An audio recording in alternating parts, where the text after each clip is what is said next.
Hi, I'm Bobby Likis with today's Car Clinic Minute. While some states are singing in the rain, others are drowning in drought. Want to keep your car looking spiffy without breaking county water restrictions? When I come back, I'll tell you how. I'm Bobby Likis, calling all technicians with 20 facts about ethanol. The Department of Agriculture determined ethanol's energy balance to be 1.7 to 2.3. That's to say, today's ethanol production yields nearly twice as much energy as it took to create. Also, in 2011, ethanol use reduced tailpipe CO2 equivalent emissions by 25.3 metric tons. I'm Bobby Likis with 20 facts about ethanol, brought to you by the Renewable Fuels Association. Counties often respond to drought by placing restrictions on personal water uses like at-home car washing and lawn watering. While this helps the water crisis, it can leave lawns and cars in the dust, literally. Now, I can't help you with a green, but I do know how to keep your car clean and support local business. Visit a nearby professional car wash. These days, full-service companies often recycle the water they use and consume 2 to 5 times less than you would with a hand home wash. Then, when the drought's over, celebrate with an in-the-driveway detailing and a long, cool drink from your garden hose. I'm Bobby Likis. Like us, you'll love us.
Bobby Likis Car Clinic begins at 6 minutes after the hour.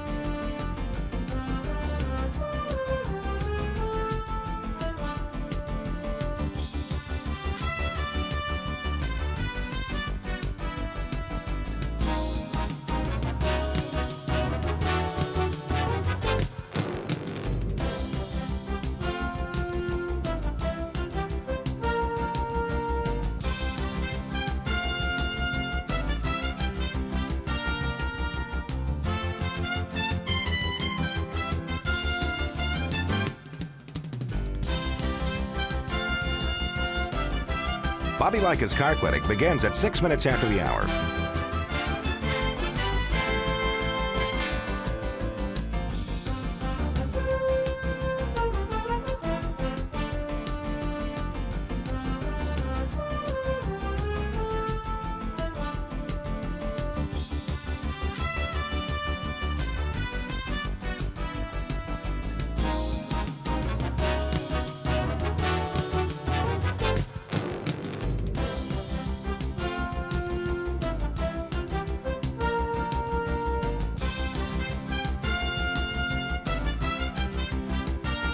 Bobby Likis Car Clinic begins at 6 minutes after the hour.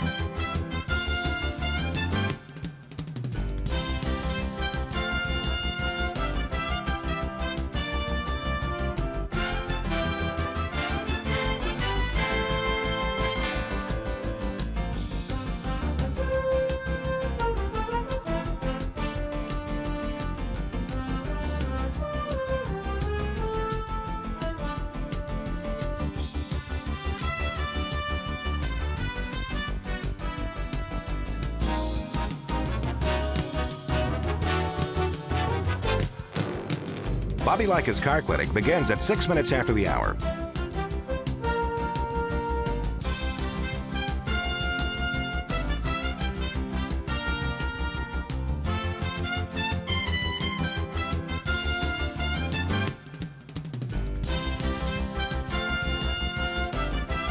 Bobby Likis Car Clinic begins at 6 minutes after the hour.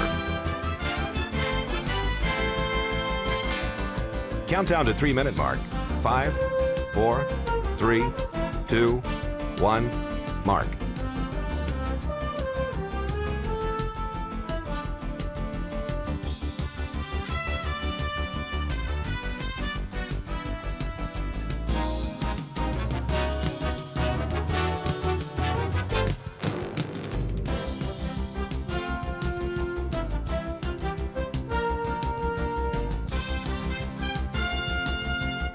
Bobby Likis Car Clinic begins at 6 minutes after the hour.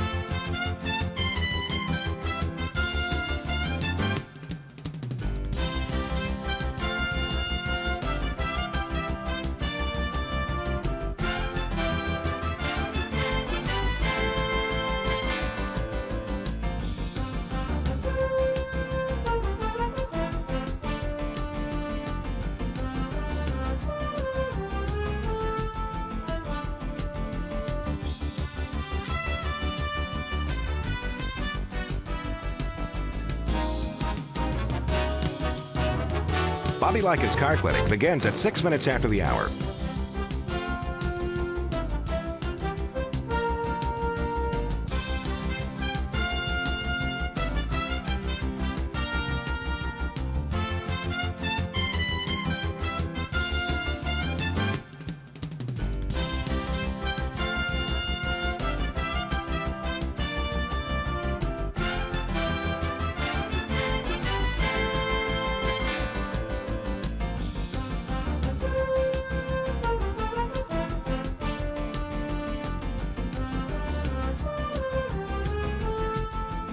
Bobby Likis Car Clinic begins at 6 minutes after the hour.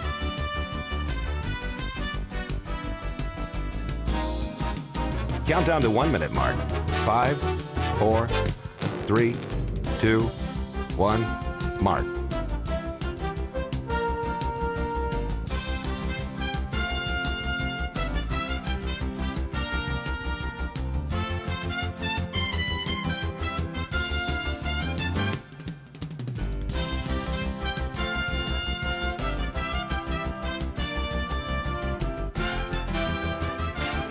Countdown to 30-second mark.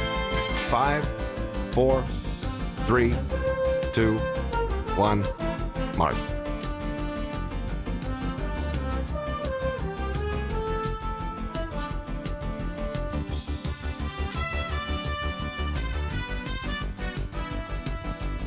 Countdown to 10-second mark. 5, 4, 3, 2, 1, mark.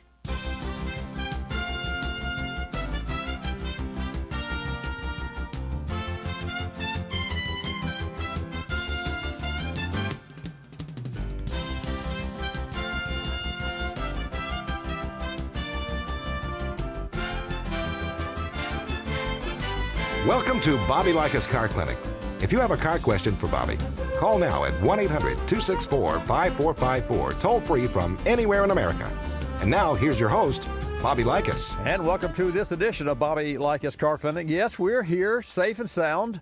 I can't say the same for other Floridians. Just so happens, folks, that we're on the Gulf Coast of Florida, so we're either protected from at least from the recent hurricane.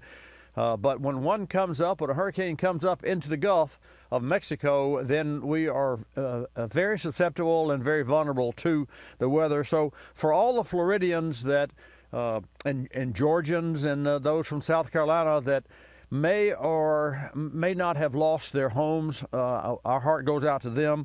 We certainly have had our share here. In the meantime, I hope that everyone's automobile ran well. I saw, as you did, on the television where they had changed the lanes to all northbound and on the interstate. So when times like this happen, we have to do what it takes to move forward. So I love it that you called in. If you've got a story and you were part of that, please share it with us. This segment of Bobby Likis Car Clinic is brought to you by Stant Corporation, the choice of OE manufacturers and the leader in aftermarket caps and thermostats. Find Stant products for your vehicle at stant.com. Also, you've heard me mention PowerFrame batteries. This segment of Bobby Likis Car Clinic is brought to you by PowerFrame Grid Technology. PowerFrame Grid Technology is built stronger and more durable than other designs. That means you can count on a battery with PowerFrame to be there start after start. Learn more at powerframe.com. Your car and your life have a lot of moving parts, and your car's battery is what keeps it all going.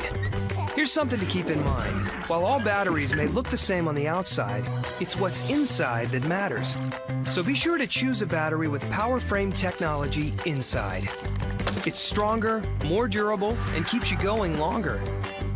That means you can count on a battery with PowerFrame to be there start after start. Here's another reason to feel good about choosing a battery with PowerFrame inside. It's manufactured using the latest sustainable processes. You're moving fast, and you don't want anything to slow you down, especially an unreliable battery. So the next time you need to replace your car's battery, make sure you choose one with PowerFrame technology inside. Look for PowerFrame on the outside and know there's true strength on the inside.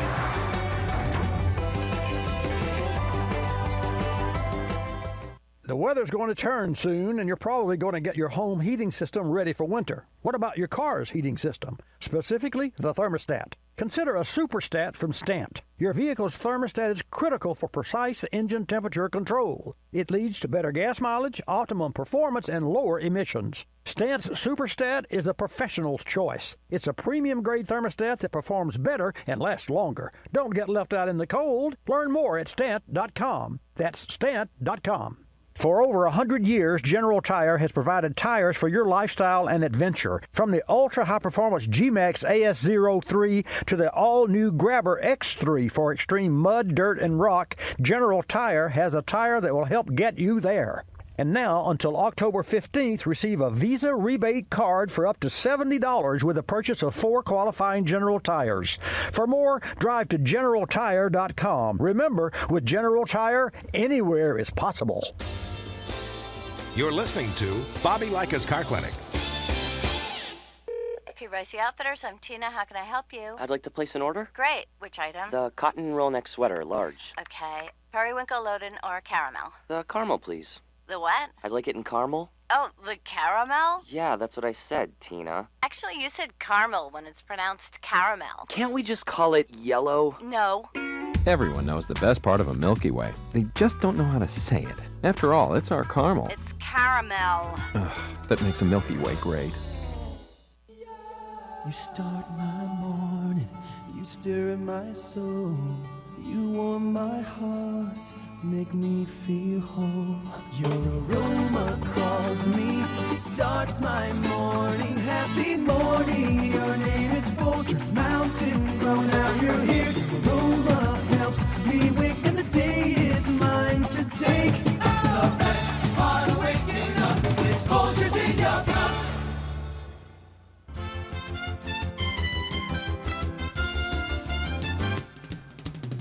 And now back to Bobby Likis Car Clinic and your host, Bobby Likis. Okay, let's get started with this hour of Bobby Likis Car Clinic. I'll kick off the hour by saying that gas prices are in 7 of 10 regions increased, and the price is up this past week. Now, granted, in 7 of the 10 regions, they're still lower than this same time last year, the same price last year. But we have to look at the weekly little, like putting a frog, what is it? You put them in boiling water, or you don't put them in boiling water, you start heating the pan. Right, And that's right. That's what it is, Kevin, right? Well, that's exactly what I think we're doing here. We're seeing some price increase in gasoline little by little by little. So the next thing you know, hey, how did it get back to 3? Oh, how did it get back to 4? But the bottom line is, it's still a long way to go. It's $2.67 on the West Coast, and the national prices, national average, $2.25. But again, over last week's prices in 7 of the 10 regions across the United States, the price is higher. We're going to go to Daytona Beach, and our good friend Terry Sabiston from WNDB. WNDB was and has been our inaugural station, and we started on that station. We started with 4 stations in 2 states in 1991, and WNDB was there, and we've been on that station ever since. That's really a big deal in the world of broadcasting and radio. But what's more important is Terry's going to share with us what the weather's like. And folks, so you'll understand, I'm in Florida, Terry's in Florida, but Florida is not only a long state, there's an East Coast and a West Coast. So I'm on the western of the peninsula. I'm up in the Gulf, the Car Clinic studios are, and then there are other cities that are on the Gulf side. Then there's the Pacific side, or the Atlantic side. And the Atlantic side is where Daytona is. Terry, glad to have you. Thanks for calling in this morning. Glad to be here, and things must be returning to normal because Bobby Likis is on WNDB. Well, that is. I started to say that's irregular, but it's not. It's highly normal. I'll tell you, resiliency. That's what we all have to have in times like this. How did your family fare, and how did Daytona at large fare? We got hit, but it could have been a lot worse. Family's fine. My home is okay. I got no electricity like a lot of people here in Daytona. Surprisingly, we never lost power at the station. Power stayed on there. We've had some transmitter issues at transmitter sites, but we simulcast on all of our stations, and I believe we're still simulcasting right now on a few of them that are up and running. We've lost, like I said, we've lost power at a few and working on generators and stuff. But we're on the air, and we survived the storm, and the Southern Stone crew all jumped in together and kept people updated throughout the storm, and we're trying to get back to normal here, but we're going to take a while. No doubt. I understand that the track had suffered some just moderate damage, and there were some photos floating around on the internet about floods, but that was cleared up because that was in 2009. You know, people will post anything, but what about the track? Give us the truth on what happened there. I haven't been out to the track, but they've released information saying just, nothing major, a few light poles down, I believe. I don't think you could take laps around Daytona right now, but knowing Daytona International Speedway, they will get hard on it. They are using that as a staging area for Florida Power and Light, and that's what they've done through any of these emergency situations we've had. The Speedway becomes a safe place for those people rolling to the community to help us out. Well, I really appreciate you calling in, and it doesn't surprise me that you folks are turned around and headed back north, back in the right direction. And we want to wish you from the Car Clinic team here and all of our stations across the nation and those who are tuned in the best. And, you never know what happens with a hurricane. I'm not sure. I didn't check the weather this morning because I'm into the studio. My concern is that it goes out and makes a loop to the right and does a 180 and comes back. And I don't know, Terry, if you remember, but folks, we had a hurricane, and I forget the name of that hurricane that went inland from the Gulf. Was Ivan. You think it? No, it wasn't Ivan. Wasn't Ivan? No, it was not Ivan that I remember. I think Ivan Kevin did it too, though. But Ivan may have done that. But Helen. Jan says was it Helen? Helen. And Helen went inland and then did a 180 and came back out in the Gulf, and it just stirred and then became a very mean, huge, hurricane. So hopefully this one will just kind of head off to the east and die out. But glad to hear that everything is going in the right direction there in Daytona Beach. The sun is shining. It's a new day, and it's time to clean up and start focusing. But as I said, things must be returning to normal because Bobby Likis is on WNDB. Okay, Terry Sabiston, thank you so much, my friend. And I'll let you get back to what I know has to be some chores. But if you have your health and you have the sun, you're out for a great day. There you go. Thanks a lot, Bobby, and it's. Thank you for letting me just let everybody know that WNDB is here, and thankfully we are here, and the staff at Southern Stone really stepped up and just helped people through the storm, and it's amazing how well this community will pull together through this and after this. Daytona's a fun place to be. And we've got Bike Week coming up next week, so we've got some work to do before the bikes roll in. Here we go. Well, put them to work when all the 500,000 bikers get there. Say, by the way, I have a little job for you to do. Okay, take care. Thanks, Terry. Well, folks, there you have it. You know, it's great, and you know, usually it has happened over the years when Terry calls in. We talk about race cars, and he and I have been around the track together and what have you. But there's a little somberness there in Terry Sabiston this morning. Kevin, you hear that? That little he's a little more serious this morning than so. I don't know. Not that he's hiding anything. Do what? Normally we get to call him for races. And yeah, events, yeah, so really. It's a bit more of an optimistic mood. Nonetheless, all is well. That ends well, and it may not be over, but at least for Daytona Beach and for those of you who live on the east coast of Florida, hats off to you for hanging in there. I have friends further south in Florida. And for everyone tuned in, I don't live in South Florida. I live in Northwest Florida, which is closer to Alabama, and that's where our studios are.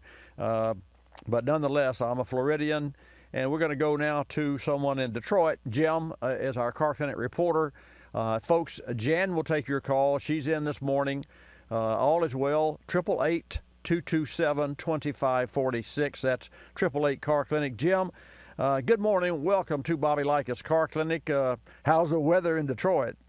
Weather in Detroit is nippy. It's cold at 66 for a high, and it goes down to the 40s at night. Started today. Well, sounds like a brisk, feel-good weather to me. I agree completely. But let's talk about cars. Okay. All right.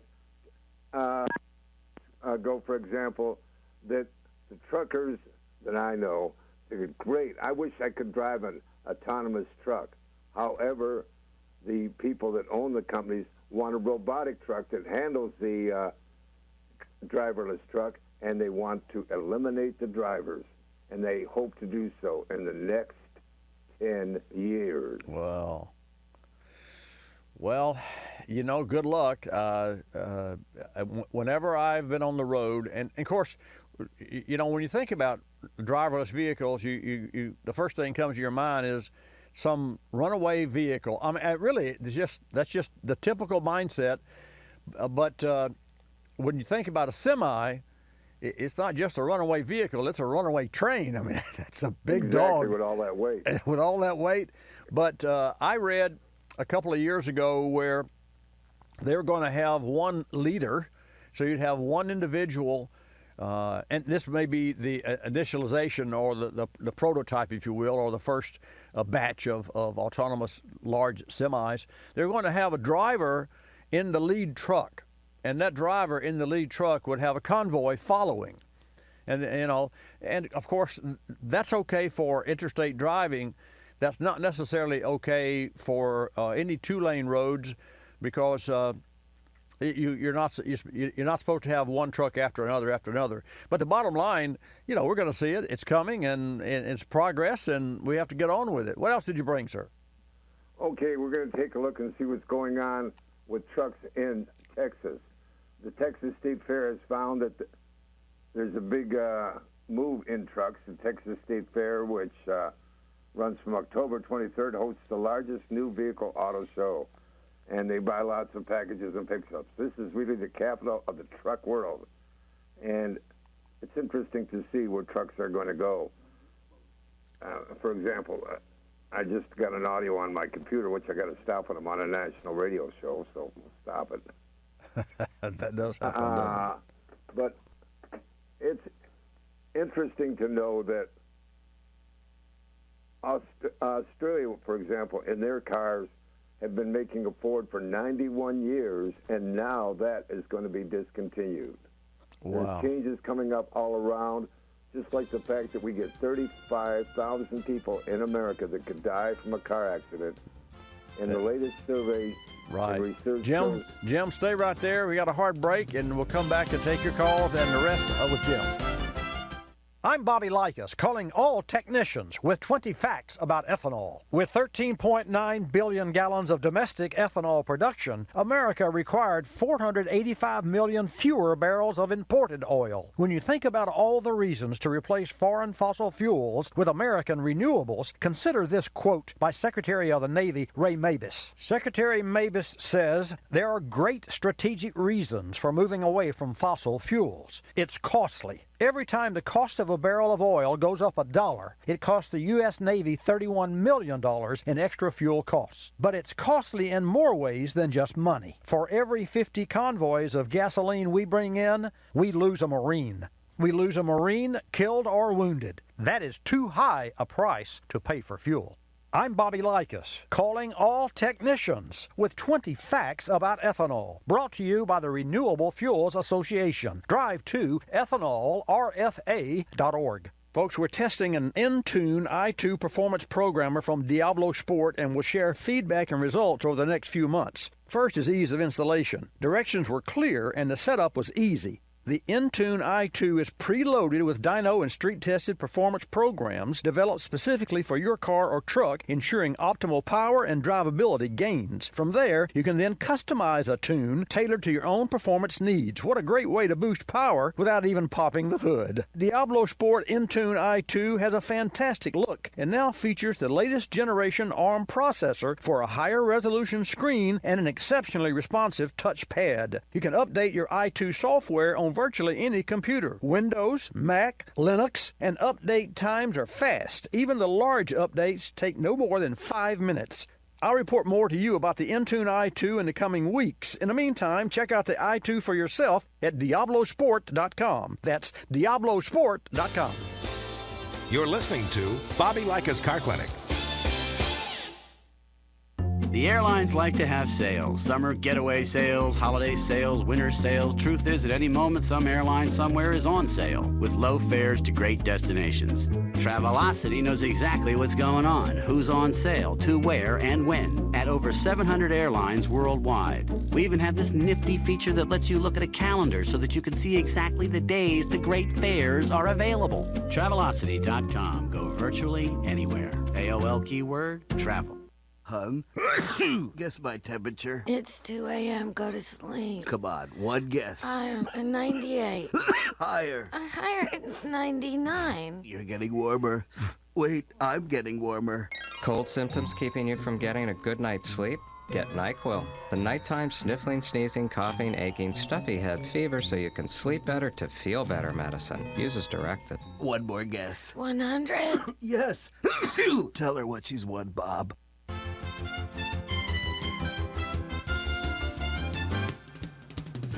And now back to Bobby Likis Car Clinic and your host, Bobby Likis. And welcome back to Bobby Likis Car Clinic. Glad to have you join us this morning. We've already had a report from Daytona Beach, and it seems that all is well there. I understand that the storm is into the Carolinas and the eye is on land, which will, that's bad news, but the good news is that it will start to dissipate, and then we can get this behind us and move forward. And I can share with this, folks, in 2004, we had Ivan to come through the Gulf Coast, and it took us a couple of weeks to really get fuel back and all the power and lights back. And it took us some 6 or 8 years before we actually saw the transformation from what was old, damaged Pensacola to the new damaged Pensacola. And I can tell you this with all sincerity, the fact is that we are better off after the hurricane that came through our community. There were 48,000 homes that had blue roofs on them, and there were many, many homes. There were, I think, 92% of the homes on Pensacola Beach were damaged had damage of some type. And what was the good news out of this? The good news is when they built those homes back, they had to be built to better specifications. So it's sort of like a purging, if you will. And if you're a Windows 7 person and ultimately they don't service Windows 7, you're going to go up to 8, and then you're going to go up to 10. And those kind of things happen, and it's called progress. But sometimes progress can be really, really mean. Let's go back to Detroit and talk to Jim. Jim, welcome back to Bobby Likis Car Clinic. Okay. Okay, thank you very much. Now, I don't hear much about the fuel cell car because they were introduced in Florida and there doesn't have enough gas stations to get the car too far.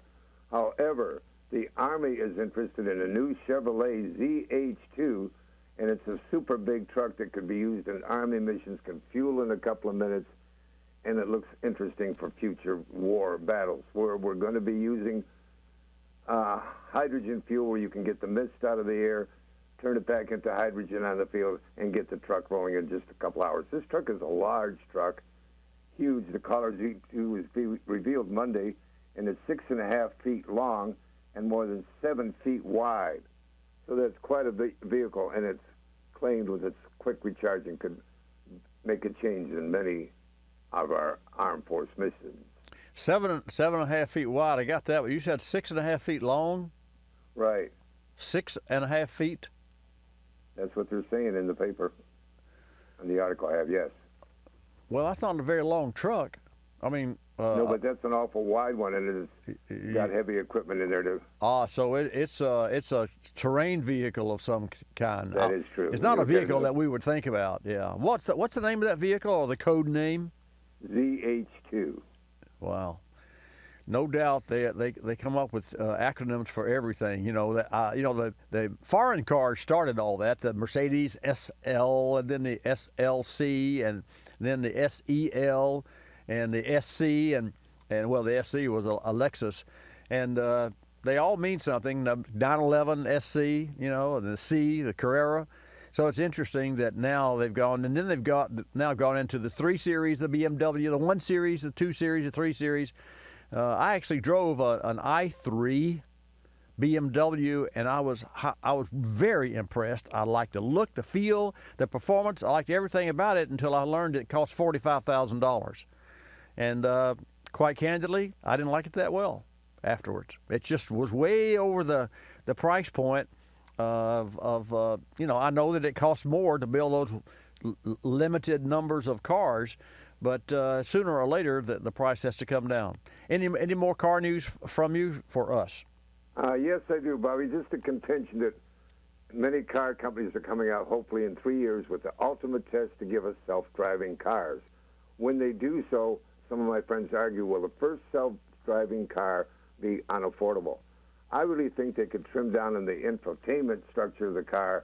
To me, it's more important to have safety in the self-driving, because when you put a lot of infotainment in a car, it opens up other ways to hack that car, and that's not good. I agree. I agree. However, consumers just won't purchase a car unless it has the toys and the bells and whistles, and that's what they want. And so you have to give. I mean, people just aren't going to pay $30,000 to $40,000 for a spec car. And what's a spec car? It's a car with a little 4-cylinder motor and 4 doors and a steering wheel. And those days are gone. Those days are gone. That's right. So we definitely want our cake and eat it too. There's a lot of good news coming down the pike, and I'll share that with you if you'll stay tuned. And so much, Jim, thank you so much for joining us today, as always, and for bringing us the latest on some of the automotive world. My pleasure, Bobby. So, folks, there you have it. There's a military vehicle that's going to run off of hydrogen so it can be refueled in the middle of the field, the battlefield, if so, and so forth. Well, we have to have what we have to have, and it's the entrepreneurship and the imagination. So what about you? What do you drive? And let's talk about car repair, and we'll sort of come back out of the clouds a little bit, and no pun intended to the hurricane for sure, but let's talk about car repair. This past week we had a class on GDI, which is a gasoline direct injection, and Kevin Markle was the instructor. He was from South Florida. Gosh, let's see, there was a hurricane in South. Maybe that was the reason he was up here giving the class. Nice gentleman, very talented, very smart, electrical engineer, mechanical engineer, knows all the bells and whistles about the mechanical and technical features of engines. And he was giving us information about the fuel pump. Now, a GDI is a gasoline direct injection. So a direct injection means you're just spraying the fuel into the cylinder. but there's pressure in the cylinder. So you can't deliver fuel into a cylinder unless you have high pressure. And that pressure can be as low as 700 psi and can go up to 3,000 psi.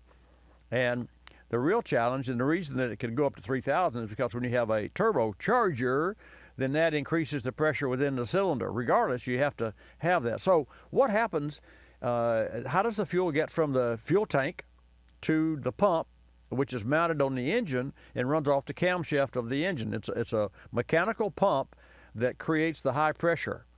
And that mechanical pump is fed by electric pump in the tank.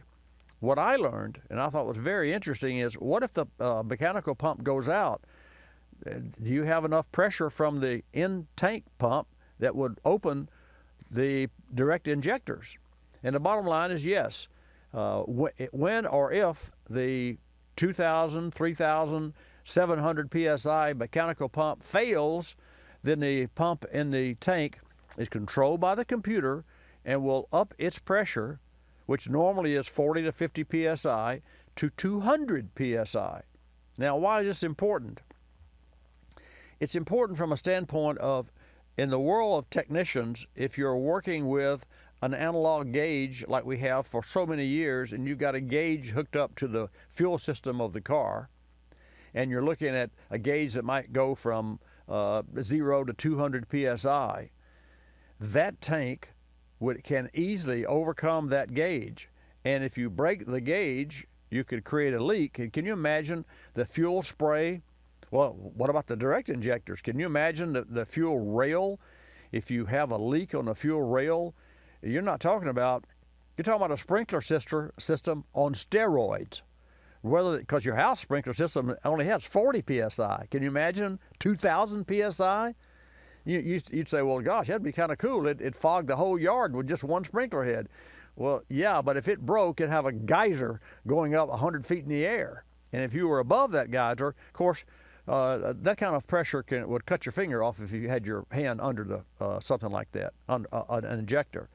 So I said all that to say that the complexity of the new designs of engines that create cleaner air and more horsepower from smaller engines is dangerous to work on.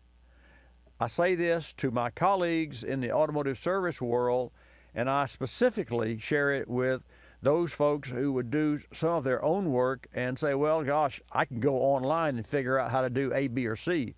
Let me tell you, we at Car Clinic Service Pre-Repair have been in the business 45 years, and we're still learning how, because the industry continues to change.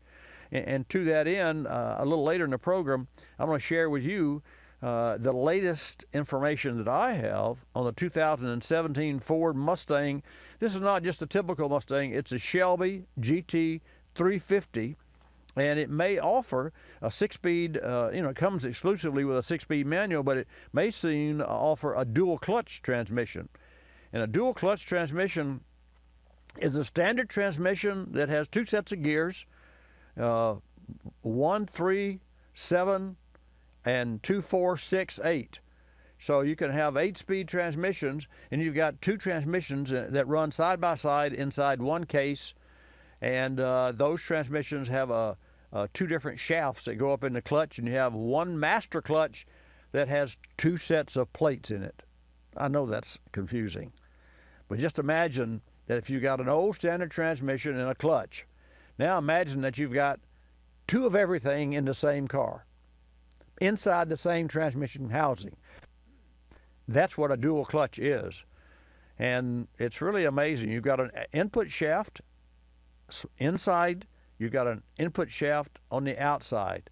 So you've got, just like you had a 2-inch pipe and you put a shaft on the inside of that pipe. The outside pipe would have splines and drive one part of the transmission. The inside pipe or shaft would have splines and drive another part of the transmission. So you could have 8 speeds. Speaking of speeds, of course, now there's a 10-speed transmission. So which is best, a 10-speed automatic or a 6 or 8-speed dual clutch? And that's going to kind of pan out, because It's going to be interesting to see which one offers the best economy and which one folks will like. As far as yours truly, you can sign me up for the paddle shift 10-speed transmission. And you say, well, why do you need a 10-speed transmission?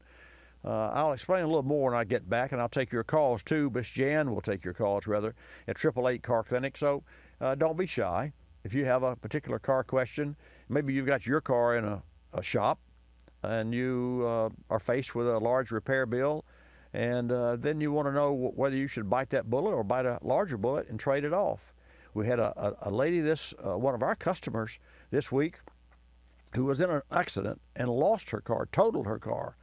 And we have done all the work on this car. It was in great shape, but unfortunately she lost the automobile. We were able to help her along with a local dealer to get in another car, and I'll tell you about that. It's a great ending to a bad story.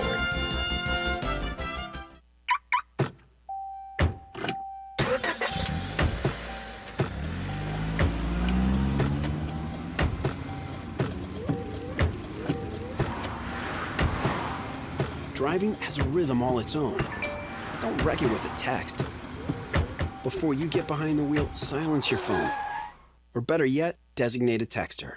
For more text-free driving tips, visit stoptextstoprex.org. Brought to you by the Ad Council and the National Highway Traffic Safety Administration. What can open and close hundreds of times a day on your vehicle? Your vehicle's thermostat, which performs two critical jobs: accelerates engine warm-up and regulates engine operating temperature. With so much at stake, like engine wear, fuel economy, emissions, and cold weather drivability, choose a thermostat professional installers choose: Stant. Stant's Superstat is premium grade and features a heavier gauge stainless steel housing and larger heat motor for optimal temperature control. For more Superstat advantages, visit stant.com. You're listening to Bobby Likis Car Clinic. Waking up can be a chore, but mornings knocking on my front door. Know just what I'll do. Put on a pot of Folgers brew. Mountain grown aroma hits the spot. Helps me give all that I've got.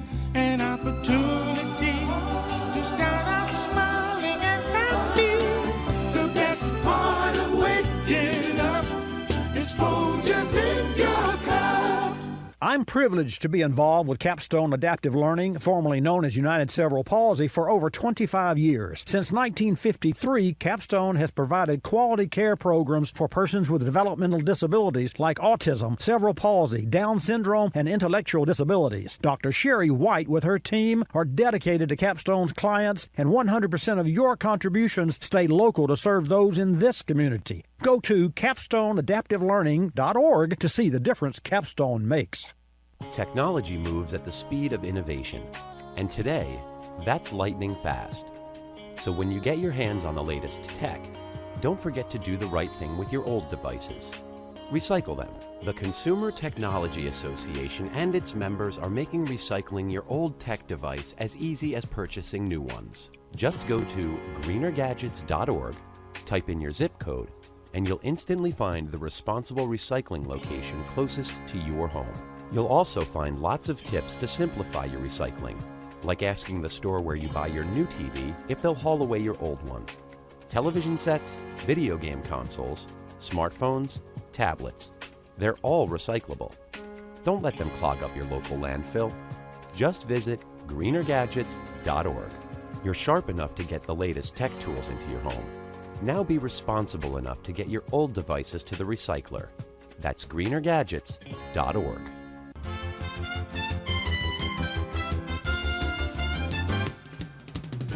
And now back to Bobby Likis Car Clinic and your host, Bobby Likis. Well, I hope that everything's well with you this morning and that you were not involved in any of the bad weather that we've seen along the east coast of the states, and that your car is doing well. I wonder when I saw, and I just by nature, all of the mass exodus of folks from South Florida heading north, just how many of those cars made it without having any breakdowns, and how those folks prepared, and what position were they in, and what shape was their car in. And that's one of the, I guess probably the easiest question that you could ask so that you could better understand what condition your current or what the current condition of your existing car should be in. Let's just say that you got an emergency phone call at 2 a.m. in the morning that you had to take a road trip. Would your car be roadworthy? Now, what is roadworthy? Roadworthy means that all you would really need to do is add gas to the vehicle and it would be ready to go. Tire pressure is good. Wipers, windshield wipers, oil and filter in the engine, that's a no-brainer. Transmission fluid, differential, the condition of the tires themselves, and how do you know? One of the things I like about the general tire that you've heard me mention is the wear indicator. There's a replacement tire monitor that's etched into the tread of the general tires that I really, I don't know who came up with that idea, but it's a great, from an engineering standpoint, where engineering doesn't usually reach the consumer. I mean, engineers live in their own world and we live in our own world, and they try to reach us with better products. Well, the engineers at General Tire put the tire pressure, we're familiar with tire pressure, but they put the tire wear monitor so that the center tread of that tire shows a replacement tire monitor. And that's what it says, replacement tire monitor. Well, all of those letters are etched in different depths, so that when you get down to 2/32, the only thing left is replace tire. Replacement tire monitor turns into replace tire. So you can literally just turn your wheel to the right when you get home, look at the tread, and the tread will say, hey, replace me. It's really, really neat. And that's an opportunity for me to share with you how engineers at General Tire crossed over into what I call lay terms and have made it easier for those of us who are consumers, and we're all consumers, to better understand the cars that we drive. I talked about the Ford Mustang GT transmission. I'll get back into that in just a minute, but I have a mailbag here that I want to share with you about a 2006 Dodge 3500 that has AC problems. In the meantime, Miss Jan will take your call at 888-227-2546. That's 888 Car Clinic. So this is from Randy S. And Randy says, Bobby, my Dodge Ram truck has a leak in the AC system, and I have searched for it for several summers and haven't been able to locate it. I've taken it to many local shops for repairs, and they've done everything but pull the dash out looking for it as well. What the techs do is to add a couple of cans of refrigerant to the system, and that lasts for almost all summer. But the unit doesn't perform like it should late in the month of August when it really gets to be hot weather, and I have to have them add more refrigerant. This truck is a Cummins diesel, and I plan on keeping it and would really appreciate your advice concerning how to fix this system. Is there a stop leak for AC systems that you could recommend that will stop this leak? All of the lines that are visible and the compressor have been checked many times by certified technicians. I have talked to other Dodge Ram 3500 owners that are experiencing similar problems with their AC systems. I want to come back to that, because you can always talk to someone who says, oh yeah, my car's doing the same thing, but rarely do we find that the cars are doing the same thing. Basically, this gentleman Randy, has a leak in his AC system, and he can't find the problem. Now, that may be universal because leaks can be very small and hard to find. He goes on to say, I would appreciate your advice because you have helped me in the past on a Tahoe that had water leaking in the oil through the block because of the porosity of the block. I did what you recommended, and it stopped the water from getting into the oil. I know that you know what you're talking about. Best regards, Randy. Randy, and here was my answer, folks. Do not use stop leak in your air conditioning system.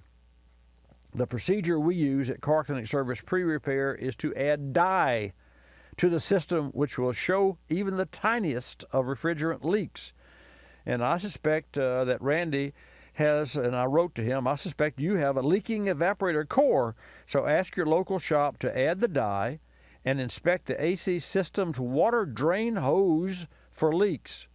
Now, we're not looking for water that comes out of the AC system. We're looking for the dye, because with the water that comes out and with any evaporated core, you're going to see the oil. Wherever you have a refrigerant leak, you don't see the refrigerant because it evaporates and it's gone into the atmosphere. But you will see the oil, and that's what mixes with the dye, and that's what leaks out and shows up under the infrared light in the glasses that we use. The last thing I said is also test the cabin's HVAC system inside the vehicle. So I hope that helps Randy, and I hope that it helps you folks, because you have to know that air conditioning systems, and just for your information, all AC system, the hoses, leak. So it's normal for a car over time to leak. A hose that is a composite, which means that it has aluminum or metallic ends, but it has to be flexible because you've got the air conditioner compressor on the engine and you've got the other parts on the car, and the engine moves around, so you can't have a solid line. But wait, we're going to see in the future the elimination of the compressor on the engine. We're going to see in the future the elimination of rubber lines on air conditioners. We're going to see solid lines that run and stay on the cabin altogether, and we're going to see electric compressors bolted to the chassis that don't move. So that's going to be an upcoming. We're also going to see ethanol injection. In fact, I just saw a slide that slid by, no pun intended, but in our training we had a couple of classes that were up 12 hours. The two classes were at least 12 hours long, and one of the slides showed an engine from Ford Motor Company, and it was a dual fuel engine. A little more about that later on, but let's go to South Carolina and take a call from Chris. Chris, welcome to Bobby Likis Car Clinic. Thanks for calling. Hey, Bobby. I got a relay problem. I'm thinking it is. I got a fan problem. It comes on before the temperature gets up to where it needs to be for the transmission. But I got an F-150 2011 EcoBoost. Mm-hmm. It has the tow package, but it's not the tow fan that's coming on. It's the main fan. On a radiator, you mean? On the radiator, and it runs and runs and runs, and shoot, the temperature won't be about 165 degrees. Okay. So it's one of the. Go ahead. That's a computer control, that's an electronically controlled fan. I know. And but here's the good news, Chris. We recently, a couple 3 months ago, had a Department of Agriculture car in here. Nice gentleman that knows his car. It had 150,000 miles on it, and it had some high performance equipment because it's a police car, and it had an overheating problem. Now, strangely enough, this problem occurred when he let it idle for 5 hours on a stakeout. And so that's kind of hard for me to really appreciate. Well, why wouldn't how would you expect a car not to overheat? But you see state trooper cars and you see cop cars all the time that are idling for hours and hours and hours, and they don't overheat because they have controls. So he was absolutely convinced that the clutch fan was bad. I wasn't. But he did say that the clutch fan was noisier than it ever was before. Now, what I'm getting from you is that your clutch fan comes on when it shouldn't. Is that correct? Correct. It's not even up to operating temperature, 190, 189, something like that, and it comes on fairly early, and it just stays on. So the clutch fan, that's what happened on the Ranger that time. So which one is it? Well, the clutch fan is electronically controlled. So it is a clutch fan, but it's electronically controlled. So I need to look up AC clutch, or what do I need to look for in this book? No, this is bolted onto the. Now this engine, this was an Explorer that he drove with a 5.4 V8 engine, but I'm not sure that the Ford EcoBoost has the same engine-mounted fan. It may have a electric fan. So can you enlighten me? I got blower motor relay. I got electric fan relay. I got blower motor relay. No, I'm sorry. I'm talking about under the hood. Under the hood, Bobby, that's why I'm calling you, man. I don't know. It's a 3.5 EcoBoost, and that doggone fan comes on. I know. I'm asking you, though, the fan is under the hood that you're hearing. You're not talking about the fan inside the car. No, I'm talking about the fan on the actual engine. Yeah, right. Okay. I've got two fans, I believe. One's for that doggone towing package for the transmission, but it's not that one. It's the upper fan. Okay, all right, I got you. And just want to make sure. I want to be, because sometimes a fan, people think a blower motor inside the car is a fan and the cooling fan. So it's not. It's not. Okay, all right. I want to make sure. Okay, that fan is going to be controlled by the computer. And the computer registers they have parameters, and it registers the engine temp. And we very specifically spent time on this particular car because a couple of times that it was in, it had a radiator that we replaced and a thermostat that we replaced. And someone had already worked on the vehicle prior to it coming to us, and that makes it always doubly tough, Chris. But here was the bottom line. The car originally, because it was made for police, had a 180 thermostat, which is unusual for today's cars. Your vehicle has a 192-200. That's what it runs. So this gentleman had a thermostat replaced, and they took his 180 out and they put in a 195. And so he had two complaints. Your complaint, which is the fan comes on too early, and the gauge ran hotter than it had ever run, even when it wasn't in the hot category, but it was higher up on the gauge than where it had historically been. No, we got mixed up there. This is coming on before it even gets there. The engine don't run hot or anything like that. Right, I got you. But I'm just sharing with you how I got to where I know what's wrong with your car, or at least I believe it. So his concern was that he had a bad clutch fan all this time, and he was right. We put a new fan on this vehicle.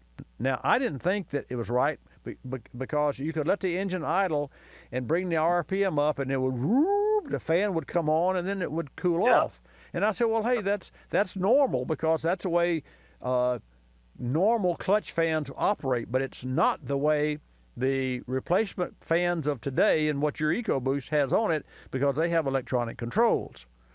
So we ran a computer test on the car and we replaced the clutch fan, but first we saw the temperature that the engine was running. And I can tell you the fan would come on early and it would go off, and it would come on and go off. So here's your takeaway. Here's what you need to know what to do. You've got to go to a service shop that has the equipment and the scan tool to hook up to your vehicle, and this is not a rocket science, and watch the fan module kick in. The fan module is part of the now I'm not talking about a code reader like so many parts companies say, hey, let me check the codes in your vehicle. I'm talking about a professional scan tool that gets beyond the gatekeeper.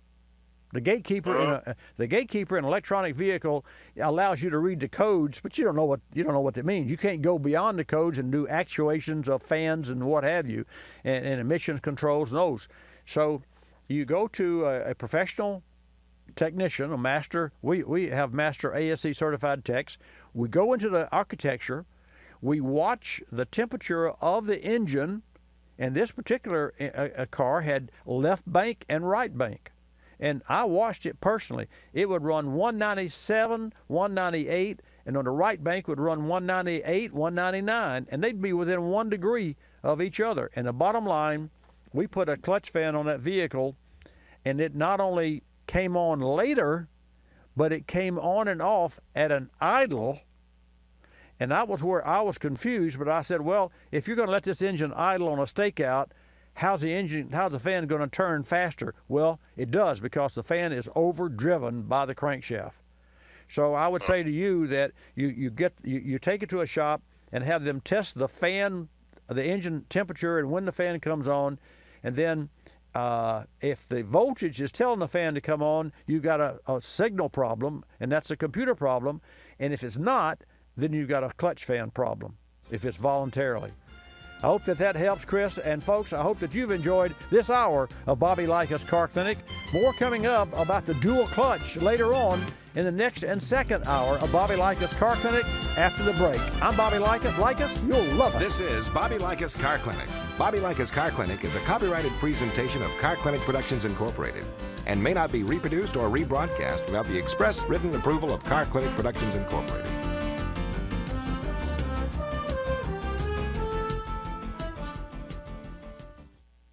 This Tire Maintenance Minute is brought to you by General Tire and the G-Max AS03, the ultra-high performance all-season tire. The G-Max AS03 features a V-shaped pattern with aqua-cleave groove elements that help channel and direct water out of the tread for excellent resistance to hydroplaning.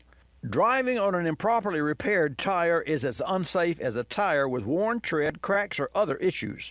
To repair a tire, the puncture area needs to be approximately a ½ inch or more from the sides and not larger than 1/4 inch hole. The recommended repair is a plug or patch, which requires a very specific procedure, including buffing the inside of the tire, prepping the area to be repaired, and allowing glue to properly dry before reassembly. Not following these guidelines can result in tire failure and put you, your vehicle, and the vehicles around you in harm's way. Learn more at GeneralTire.com. You're listening to Bobby Likis Car Clinic. If you're familiar with the Kulseford section of the newspaper, you probably understand this message quite well. You see, in the Kulseford section, everything gets abbreviated. Consonants, vowels, prepositional phrases, the very building blocks of our language are thrown right out the window. And that makes it difficult when you're trying to sell your car. You've got a limited amount of space to work with, and by the time you abbreviate the description of your car down to a couple of fragmented sentences, it sounds less like a car and more like a Bluck sedan with sniffed like new condition lemals. No wonder more people are selling their cars through eBay Motors. They can post unlimited text and photo descriptions, and with a nationwide marketplace, they're likely to sell it for more. Plus, both parties can be covered by eBay's Vehicle Protection Program. Buyers are happy, sellers are happy, and no one's abbreviating. eBay Motors, a better way to sell your car.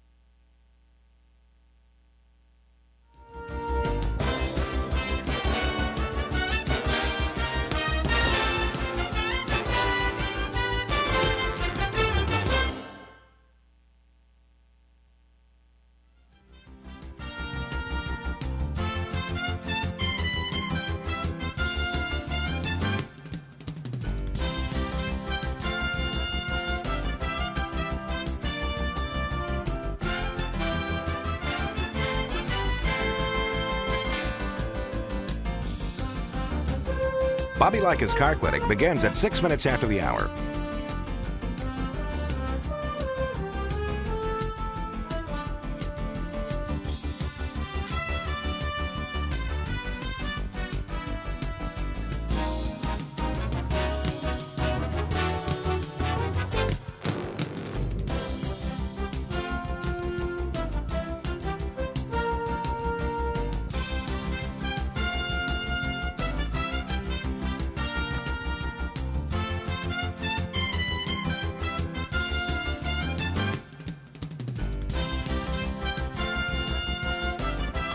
Bobby Likis Car Clinic begins at 6 minutes after the hour.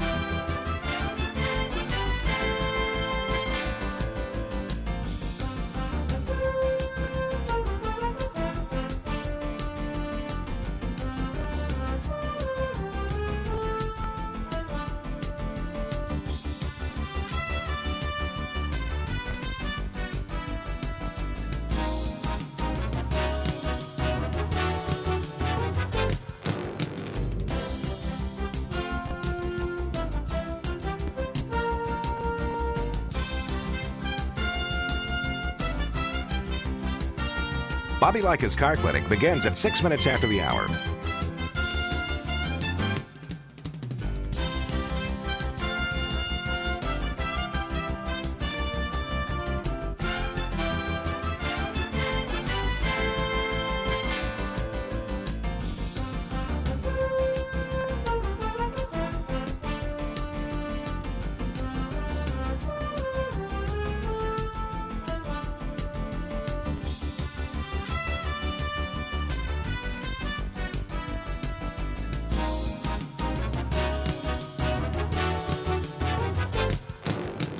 Bobby Likis Car Clinic begins at 6 minutes after the hour.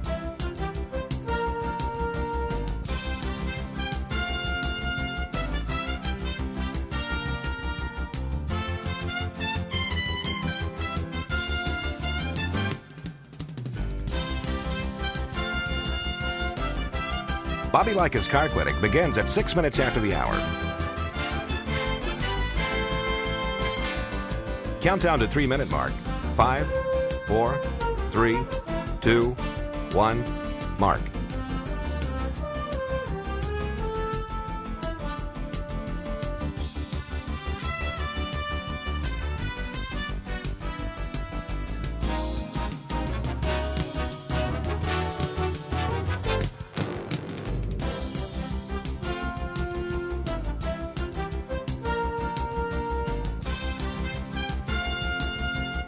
Bobby Likis Car Clinic begins at 6 minutes after the hour.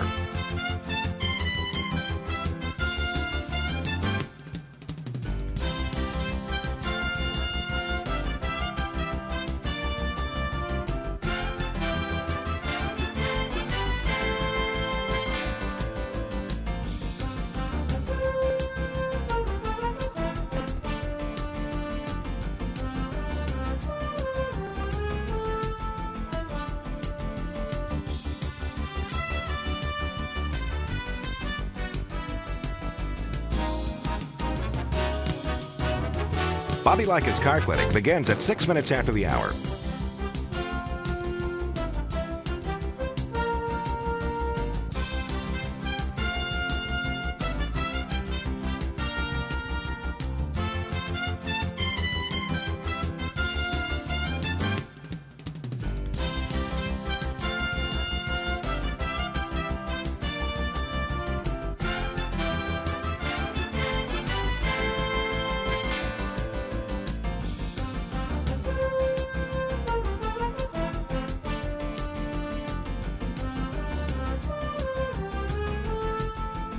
Bobby Likis Car Clinic begins at 6 minutes after the hour.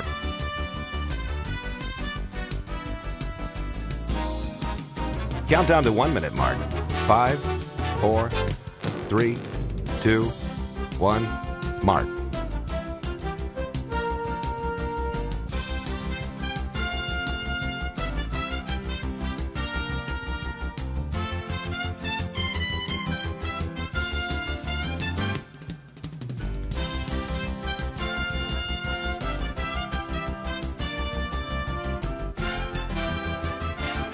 Countdown to 30-second mark. 5, 4, 3, 2, 1, mark.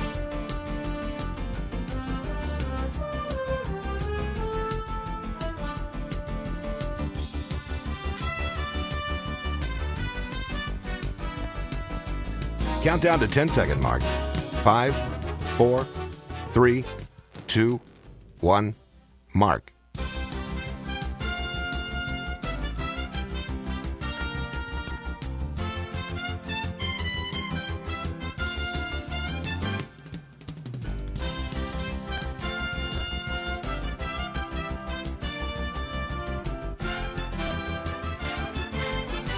Welcome to Bobby Likis Car Clinic. If you have a car question for Bobby, call now at 1-800-264-5454, toll free from anywhere in America. And now, here's your host, Bobby Likis. And thank you, Marty White. Folks, welcome to this hour of Bobby Likis Car Clinic. Ride along with me and let's talk cars. Miss Jan will take your call at 888 Car Clinic. That's 888-227-2546. Put you in the queue, and I will put you on the air if you have a car question or you just want to talk cars. That's one of the, I guess, transportation and freedom to move about is what automobiles are all about. And for me, it's fortunate because I've always had a passion for and a love for automobiles, and I can safely say and honestly say that to this day that still holds true. And having been in the automotive service business for 45 years, I've just seen a lot of broken down vehicles, and I've seen a lot of great vehicles as well. And we've saved a lot of people a lot of money with a lot of the services that we have, and I'll share some of those with you a little later on in the program.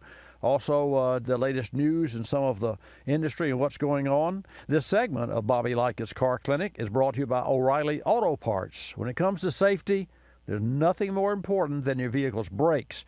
Trust the professional parts people at O'Reilly Auto Parts to help you choose the brakes that are an exact fit for your vehicle. Brands like Brake Best Select, and Wagner Thermal Quiet. O'Reilly Auto Parts has the parts and accessories you need at guaranteed low prices. O'Reilly Auto Parts. Better parts, better prices every day.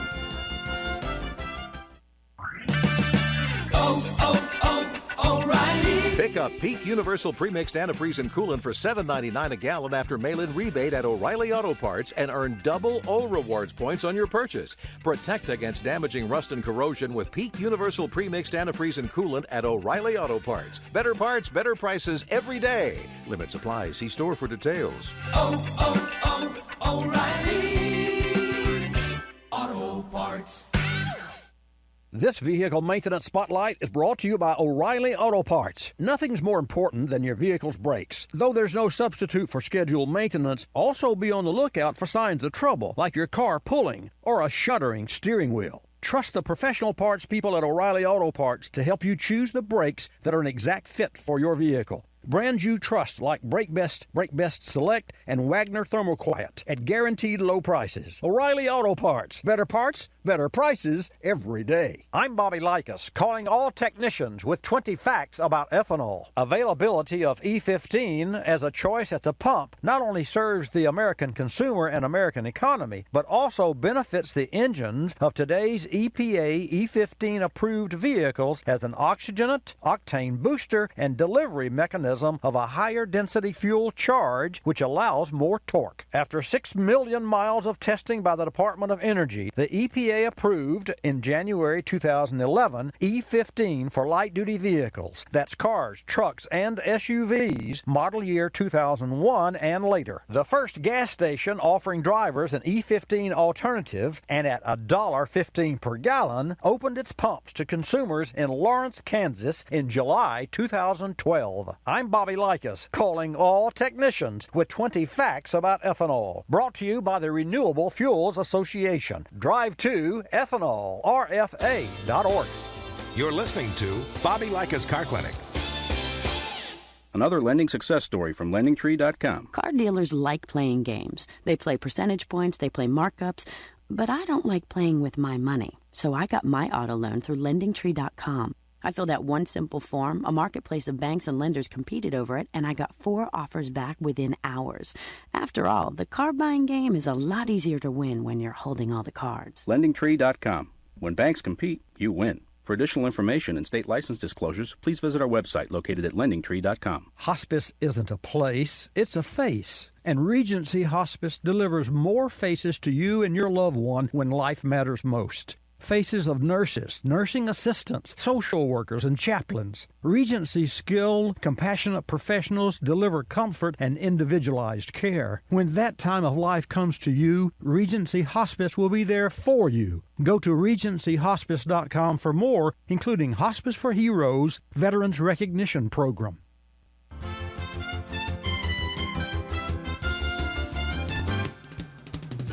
And now back to Bobby Likis Car Clinic and your host, Bobby Likis. I'm glad you tuned in this hour of Bobby Likis Car Clinic. And just remember that every Saturday for as long as I can breathe a breath, we're going to be right here bringing to you the opportunity to answer your car questions and get answers to your car questions, and also share with you the latest information about what's coming down the pike. And I can tell you there's a lot of interesting new transmissions and new engines and a series of even oils. There are additives for oils now that Argonne National Lab's working on. I'll share those with you as we go along, but my primary goal this hour is to take your calls. So Jan will answer the phones at 888-CAR-CLINIC. That's 227-2546. Put you in the queue, and I'll put you on the air. To that end, let's go to New York and talk with Gary. Gary, welcome to Bobby Likis Car Clinic. Glad to have you join us today. Hi, thank you for your time. You're welcome, sir. What can I do for you? Well, Bobby, I'm calling. I've got a 2007 Ford Fusion, and this has been occurring for several years now. When I go to fill up the car at pretty much any gas pump,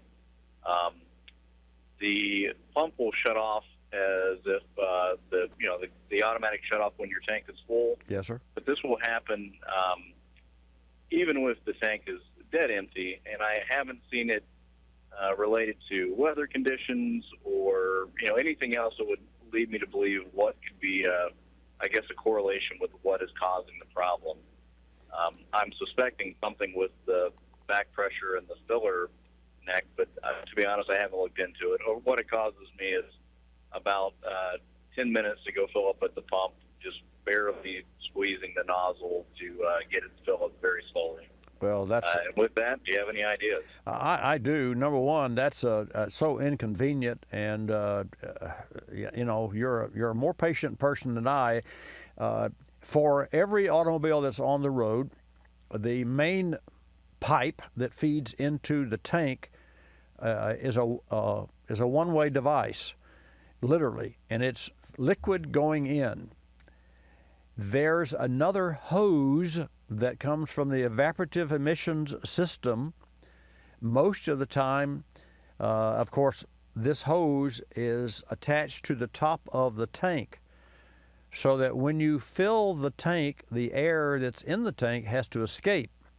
That air travels from the top of the tank back up to where your nozzle is, but it travels in another hose about the size of a water hose, maybe a 5/8 hose pipe. And that air is delivered on the other side of the discharge nozzle, so you can pump as fast as the car will, as the pump will, and some pumps are faster than others. So regardless of the speed of the fuel delivery, all you have to do is get the air out. So it's obvious that your vehicle has a blockage in the air vent for the gas fill neck.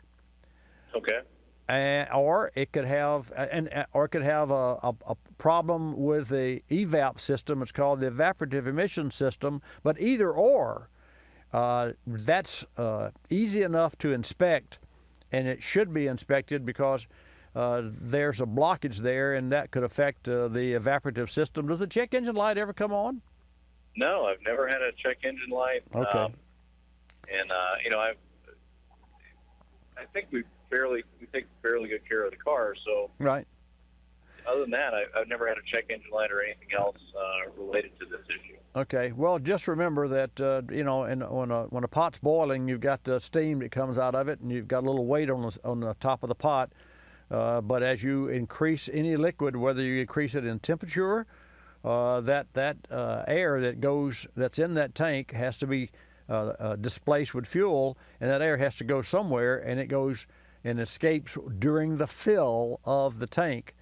And otherwise, now when you put the cap on, that of course shuts down all atmospheric openings, and that's where evaporative emission comes in. So you want to make sure that a certified technician tests for the breather device for the fuel tank when you're filling it, and that is it's not normal for that car or any car to have those to have that problem. So you hang in there and you get it fixed. And if you want to find a shop, you can go to asashop.org. That's the Automotive Service Association, and you should be able to find. And what I would do, Gary, is I would call, if you don't have a shop that you frequent, and you must not because you've put up with this for so long, longer than I would have.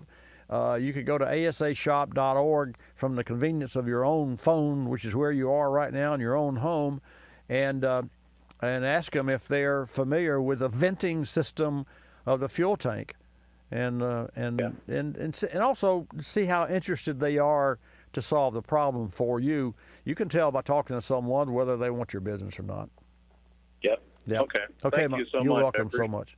Take care. We'll take another call from Kansas, from Chris. And folks, Miss Jan will take your calls at 227-2546. Hi, Chris. Welcome to Bobby Likis Car Clinic. Oh, how you doing? I appreciate your service you provide. Thank you, sir. I have a 97 Buick LeSabre. It keeps on stalling out on me, and I have a whole list of stuff that I replaced, and I'm still having the same problem. Let me ask you a question. It cranks and runs. You put it in gear, and you take it off, and you come out to and you drive it down the road, and it's up to operating temperature, or not. You can answer that question. And you pull up to a traffic light, and you stop, and the engine goes dead. Yes, it does that. Or I can be driving, and the temperature does come up to operating temperature, and it'll drive fine. I stop, and I come back out, start it back up, and it spits and sputters and dies out. Well, three things come to my mind. The first thing was a torque converter solenoid, but that would not make it sputter. Now, let me understand. If you stop for a break and then you get it back in the car and crank it up, does it run pretty roughly, even in neutral or park? Yes. Okay. Well, that has nothing to do with the transmission then. So I would say there are two major targets here, and of course we're just supposition here. Crank position sensor, well, three actually, as I think. Crank position sensor, ignition module, or fuel pump. Okay, I've replaced the fuel pump, fuel filter, fuel sending unit, the pump relay, the fuel pressure regulator, crankshaft position sensor, throttle control sensor, mass airflow sensor, air filter, spark plug wires, and battery. Well, I replaced a lot of stuff on it. Yeah, you have replaced a lot of stuff. Of course, a 97 model engine or model 97 age of a 97 car, its age is getting to you. But the good news is that we can use a scan tool. You say you replaced this, or did the shop replace all these parts? I replaced it. Well, you got to seek professional help now. Okay. I mean, for your car. Yeah. My wife will argue with that. But. I hear you. So I would, as I told the gentleman from New York, I would just simply go, if I were you, to asashop.org, because that's a national, it's a global membership, and it's the Automotive Service Association. And I would call around a couple of shops and ask them if they're familiar with that, and they have the testing devices. And I suspect that you're going to have check engine lights that have been on and off. Is that correct? Yeah, it comes on sometimes, but not very often. That's okay. There are memory codes still stored in the vehicle. Even if the light never came on, there are codes that are stored. So what you do not want to do, and of course you cannot disconnect the battery and that will not clear it. So that's a good thing. But what you do not want to do, if you go to one shop and they look at it and they give you the readout of the codes that are currently stored in your computer system, you do not, and then you decide for some reason you decide to go to another shop, or you don't want to fix it right then, do not clear those codes. Those codes are what is analogous to a medical record. And even though you don't know what they mean, as a technician, when the technician goes in there, there's some readings and some storage codes that could mean something with regard to fuel trim and history of fuel level and fuel pressures and other different parameters. So that's what I'd recommend for you. It's time to go to a shop and have them to test the vehicle, and I suspect you're going to find something as simple as a connector, like even a crank position sensor connector, which would give you the problem, or you could have injector problems. But enough replacing of parts. Seek some professional help, and folks, don't touch that dial. Did you know that birthday parties help build confidence in kids? Yeah. Did you know that giving kids less sugar before bedtime helps them sleep better? Oh, totally. Did you know that friendly kids have more friends? Everybody knows that. Hey, guys, did you know that most people think they're using the right car seat for their kid, but they're not? I didn't know that. Parents who really know it all know for sure that their child is in the right car seat at the right age and size. Visit safercar.gov/the right seat to make sure your child is protected. Brought to you by the National Highway Traffic Safety Administration and the Ad Council. When it comes to your car battery, you expect it to work. Turn the key and go. Thanks to PowerFrame Grid technology, you can count on your battery to be there start after start. Batteries with PowerFrame Grid technology provide superior cranking power with up to 70% better electrical flow than other grid designs.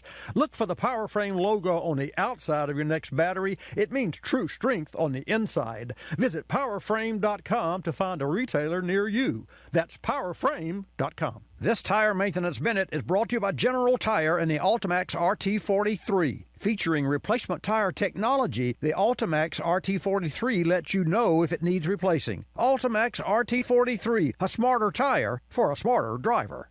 President Abraham Lincoln can help you measure tire depth. How? Insert a penny, Abe's head first, into the lowest point of the tire tread. If the top of Abe's head disappears, your tread's okay. But tread depth isn't the only safety factor. Tire age counts also. And time is not on your tire's side. As rubber compounds deteriorate, cracks develop which can cause steel belts in the tread to separate from the rest of the tire, compromising drivability and safety. Best advice is to consult your local tire professional on when to replace.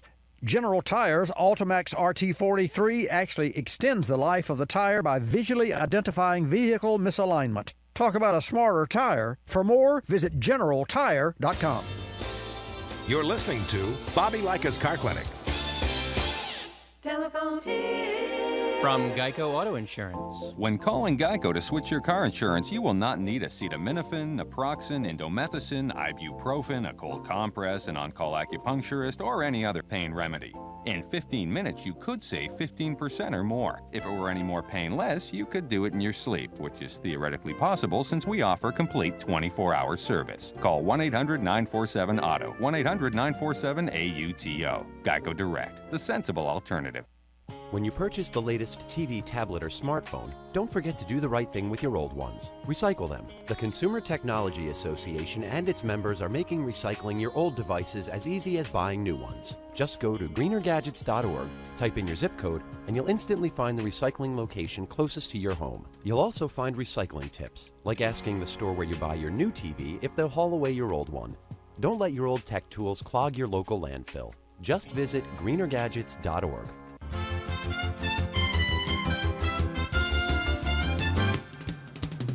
And now back to Bobby Likis Car Clinic and your host, Bobby Likis. And welcome back to this segment of Bobby Likis Car Clinic. Glad to have you join me. Just remember, every Saturday from 10 till noon, we come to you through iPodcast, and we also through AM and FM stations across the nation, and watch Bobby live as well.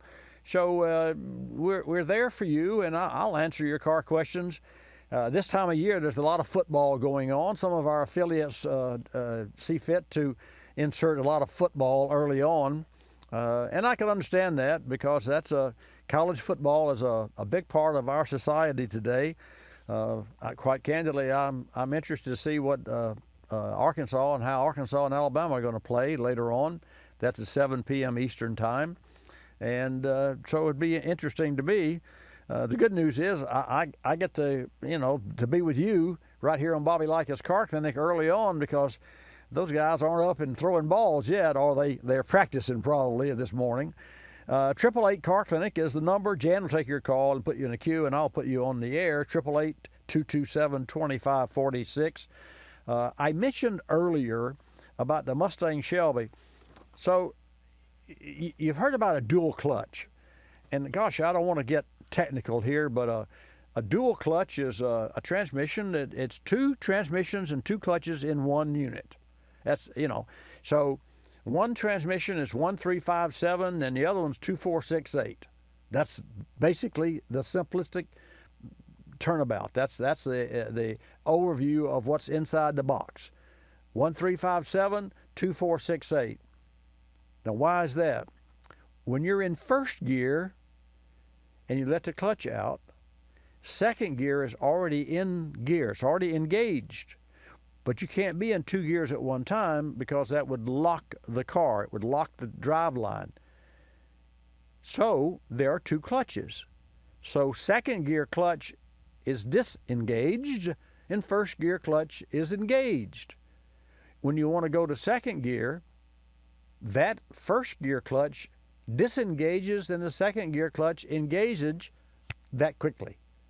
It's ingenious, and of course, the dual clutch technique was racing is where all this was developed. I mean, Formula One cars, which are the most sophisticated vehicles on the planet, really, it's unreal. Imagine that, imagine Big Brother's watching. And I have a Big Brother watching. I have an insurance dongle in my vehicle that uses my phone and records how fast I go and how fast I stop and how many miles I drive a day. And I get a better rate because I claim that I drive a few miles. Of course, I want to see how much the rate. I want to put State Farm on the stage here, because I'll know in 6 months just how much I'm saving by having this. And if it's significant, I'm willing to do it. And I have it on all my cars. It's really a neat device that you just pair it with the phone and you put it in the car somewhere. You can put it in the glove compartment or stick it on the dash or wherever. And I put mine under the door of the console, because there's nothing there, and it's out of the way, and I don't see it, and it's I don't want anything sticking up in my car like that. So the bottom line, it's really interesting how the new technology is coming about. The reason I mention what's the mic there, Bobby? The reason that I mention this is because the Formula One cars, the pit crews can see everything that car is doing real time, how fast the wheels, each individual wheel is going, how much power is going to each individual wheel, how much braking force is going to each individual wheel, the temperature of the brakes, the RPM of the engine, the throttle position of the driver. So if you and I are vying to outrun each other and beat each other's time, and you beat me 1/10 of a second in one corner, and I beat you 1/10.5 of a second in another corner, then I'm 0.5, I'm a 1/2 ahead of you, so I'll beat your time. And if you say, well, wait a minute, that doesn't make sense, because I've kept my car floored, all the way around. I've kept the pedal all the way down. But you can look, and you can, meaning the report is in the report itself that shows that, well, when you went through this turn, you did not hold the pedal all the way to the metal. You didn't hold it all the way down. So it's ingenious, and I'm enamored by it, as you can obviously see. It's fun for me because it's a way to determine what's going on in race cars, and it also is very similar to what we do in your car when we have your car in the service shop. We actually hook our machine to it, our scan tool, and we watch the engine perform. We watch each individual spark plug fire. We watch each individual coil fire the plug. We watch the injector work. We watch the valve open and close. We watch the direct injection open and close. And so there's a host of things like that. But getting back, let me share this with you. In the meantime, Jan will take your calls at 888-227-2546. This is kind of cool. Ford Motor Company, on their GT350, it comes exclusively with a 6-speed transmission, but they're considering a dual clutch transmission. Now, this is according to Road and Track, and because they're citing evidence from an accurate source at Mustang 6G. The magazine claims a DCT, that's a dual clutch transmission, option for the Shelby GT350 isn't 100%, though, as plans can change and the evidence may be outdated. Who knows? But here's the bottom line. The Mustang is about to undergo a mid-cycle update, and one of the planned changes is expected to be the availability, to get this, folks, of a 10-speed automatic that Ford developed with, guess who? General Motors. And the 10-speeder has already appeared in the 2016 Camaro ZL1. And it is said to shift quicker than a Porsche's DCT transmission. So here you've got an automatic transmission, 10-speed, which is truly an automatic transmission that's controlled mechanically with paddle shifters, with solenoids and clutches and what have you. And it's going to be faster than a standard transmission that is also controlled by paddle shifters. The good news is we get a car, and we get cars that get better gas mileage and better performance out of a smaller engine. And to that end, the 2017 Ford F-150 with its 10-speed transmission will have lower rear gear ratios, so it can pull that boat out of the water, or it can launch faster and harder. And yet when you get on the interstate, the engine backs way down because it has 10 speeds. So you just, whatever speed of the engine you'd like for it to be in, and again, I say you, I'm speaking of I and folks who like that to play with paddle shifters, but nonetheless, if you just let it shift on its own, it will determine by the load, by the engine temp, engine speed, road speed, and drive shaft speed, what gear would be best for MPG. So it's kind of like having your cake and eat it too, and cars are getting more and more sophisticated. I don't know what that would cost. I don't know what a 10-speed transmission would cost. I'm going to say $10,000 today, but give it 5 years and maybe it's a $6,000 transmission. Who knows? But the bottom line is the new cars are better made. Fuels are better made. The new engines are developed to run on a higher octane of fuel.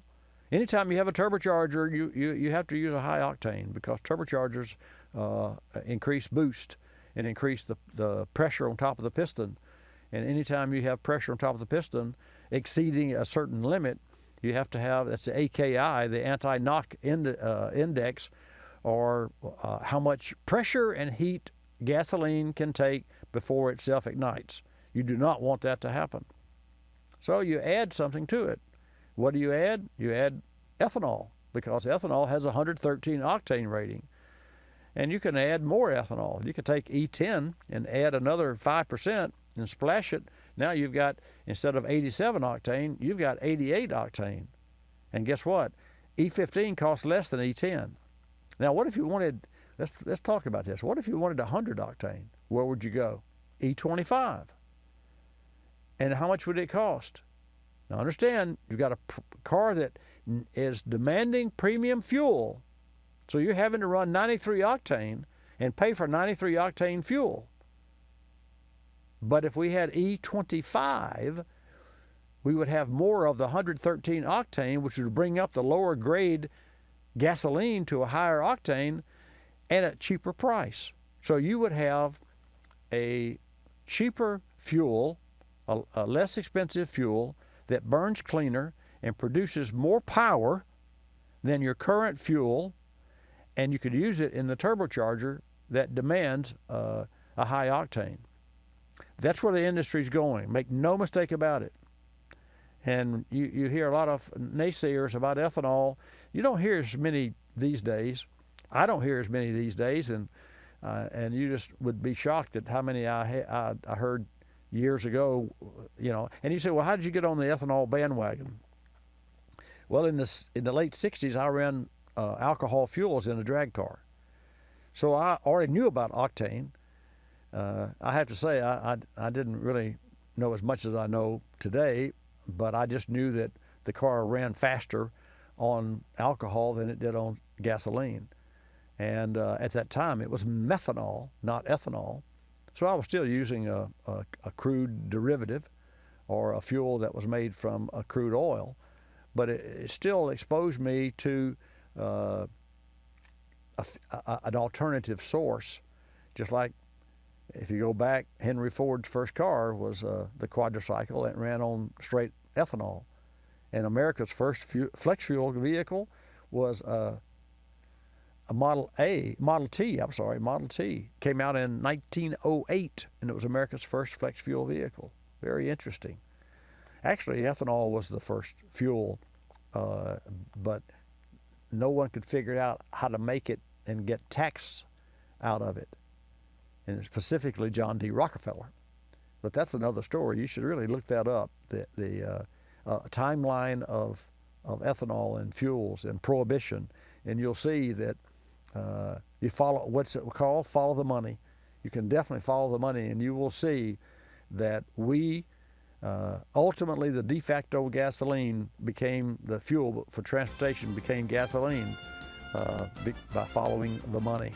Hey, I'm going to take a short commercial break. I'm going to come back and share more information about what's going on with Bosch and your calls at 888 Car Clinic.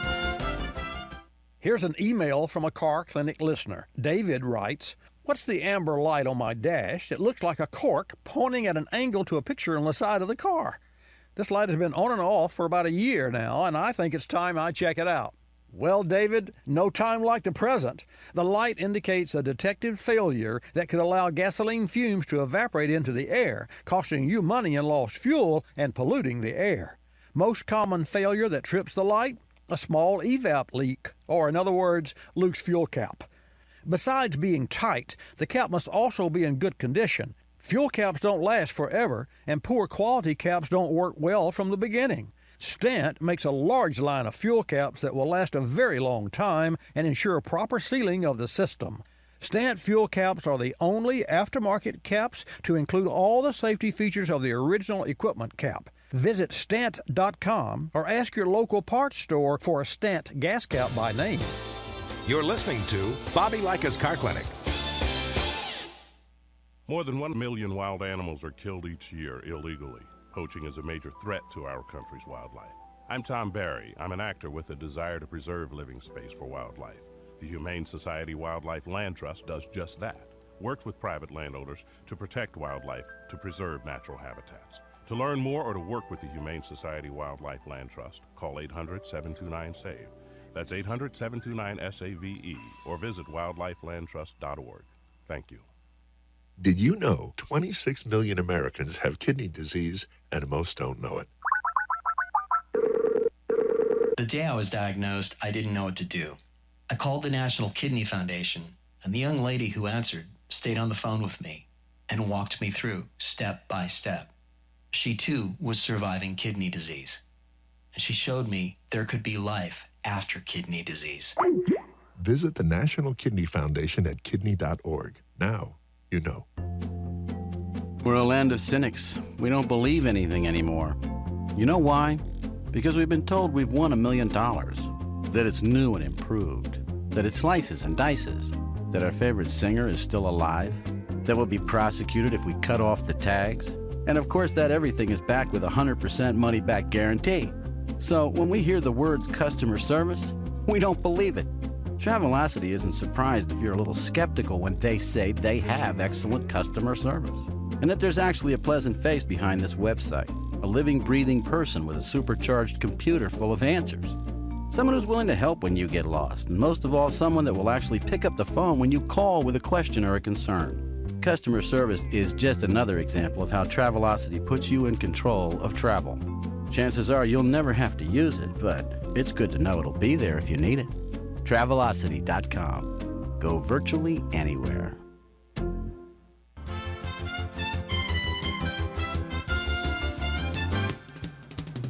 And now back to Bobby Likis Car Clinic and your host, Bobby Likis. And welcome back to this segment of Bobby Likis Car Clinic. Jan will take your call to 888 Car Clinic, put you in a queue, and I'll put you on the air if you have a question or maybe you're looking for a used car.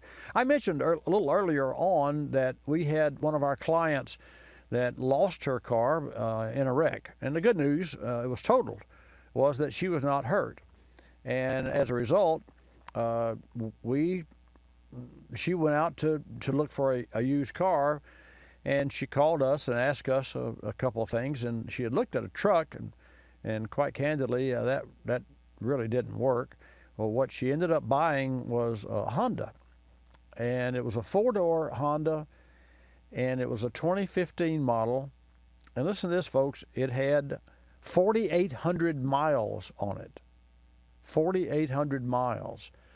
And she bought that from a local dealer here in Pensacola, and that's the dealer's name is Frontier Motors. And that dealership is a well-oiled machine.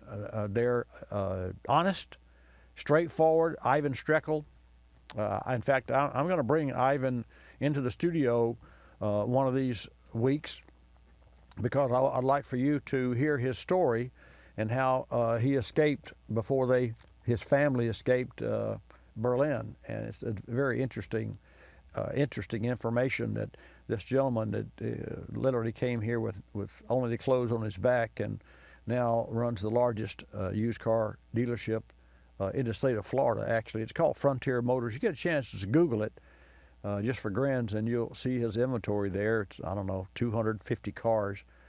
I asked him one day, I said, Ivan, I said, how do you sell 250 cars? He said, well, that's not the challenge. And I was waiting for this, this revelation. He said, the challenge is not selling 250 cars. The challenge is buying 50 cars a week. And when you think about it, if you're in the business to sell cars, where do you find 10 cars a day that meet your expectations? So they take consignments, and I see now why, because they make a little money on every car they sell, and they don't even have their money tied up. So he'll take a consignment, he'll find you a car. But back to our customer. Our customer found this Honda and bought this Honda and brought it over for us to perform a pre-purchase inspection, which we do for a lot of people in our community. And a pre-purchase inspection, folks, is it's where you have, it's designed for a certified ASE technician to inspect the parts of the car that you don't know anything about, which is all the things underneath the automobile and all those transmission pieces and parts. And I don't mean that we take the car apart. You don't do that. But you definitely road test it. And then I created this document, and it's an 80-point inspection. Now, just for your information, I could have made it 8,000-point inspection. I mean, so don't be impressed by when you hear we do a 29-point or an 80-point inspection. I mean, after all, you could have 30 bolts on one fender and say we do a 300-point inspection, of which 30 of those 30 bolts. That's a play on words and what have you. Our 80 points is really logistically, it's designed the document so that the technician can get in the car and crank it up and drive it. And I won't go through that, but we actually copyrighted this document because it works so well for our customers. So we checked this car out. We gave it a thumbs up, and this customer bought this vehicle for $2,000 less than we thought anybody could buy a car of this caliber. I was really surprised at the price, and that was including out the door taxes and tag and all those. So the customer came back, and I just learned yesterday afternoon that she came back and gave some gift certificate of a food certificate to my general manager, Brennan Beasley, and thanked him and thanked us for helping her to get beyond her accident and feel better about it. So you talk about service. We're not even involved in that part of the world selling cars, and yet we get credit.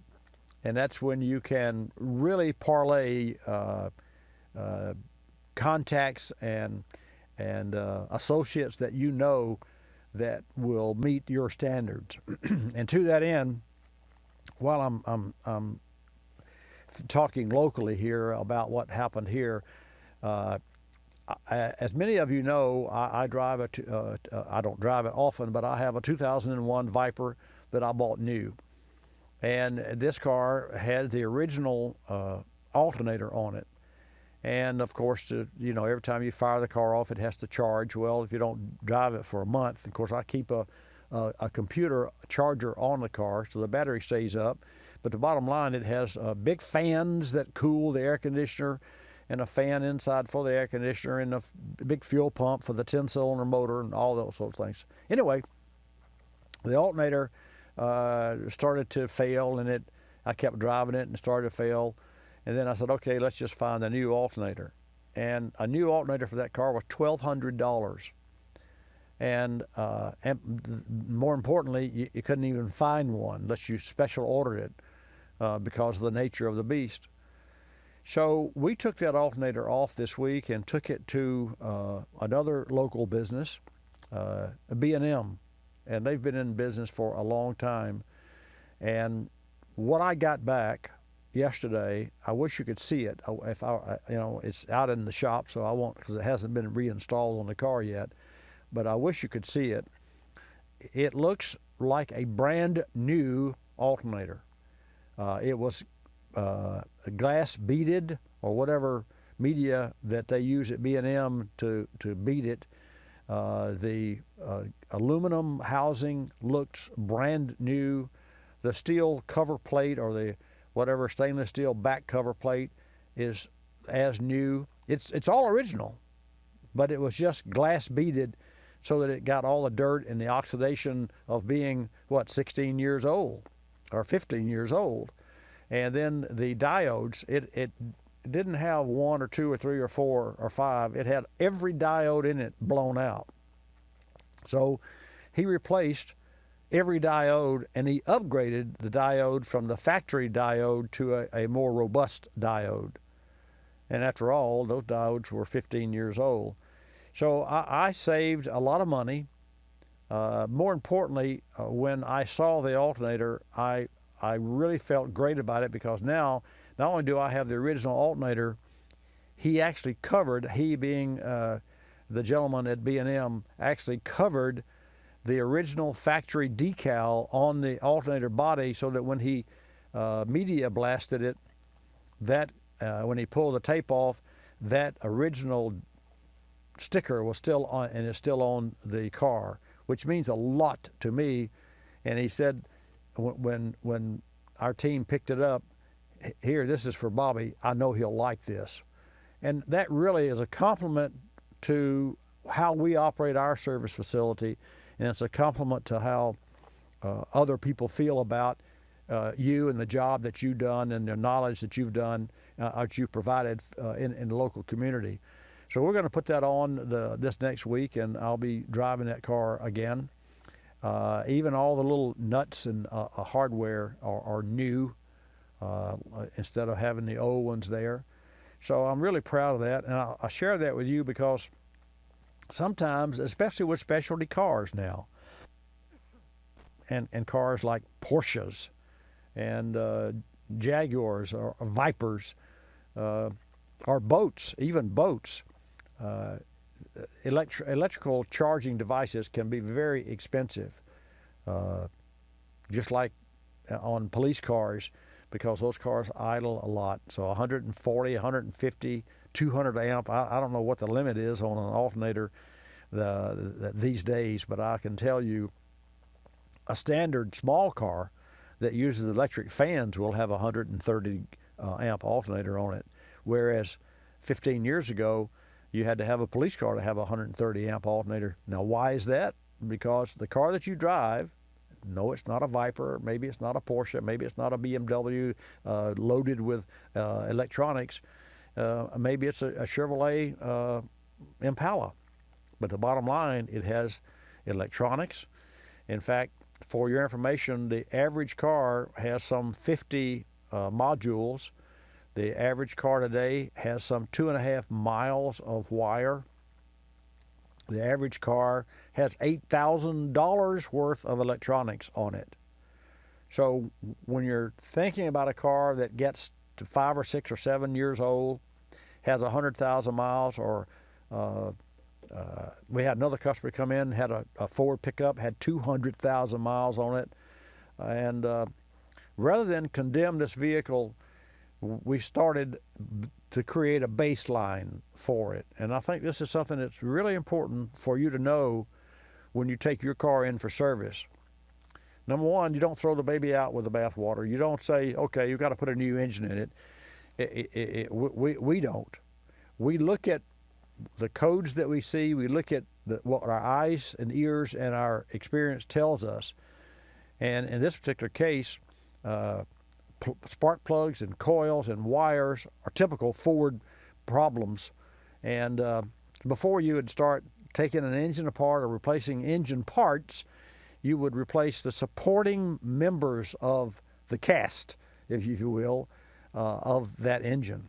Just like when you did have to replace an engine, you would not use, unless you knew the quality and the condition, the same radiator. You certainly would not use the old motor mounts over again. You would not use the water pump over again.